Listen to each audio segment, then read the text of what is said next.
ஐயப்பசாமி கருப்பசாமி சத்தியத்தால் காட்சி தரும் சாமி என்போம்.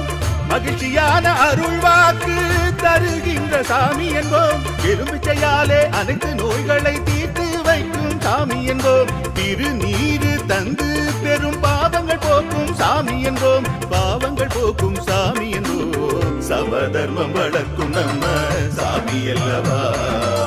பிரமதம் வந்தாலும் அருளும் அல்லவா. சமதர்மம் வளர்க்கும் நம்ம சாமி அல்லவா. பிரமதம் வந்தாலும் அருளும் அல்லவா.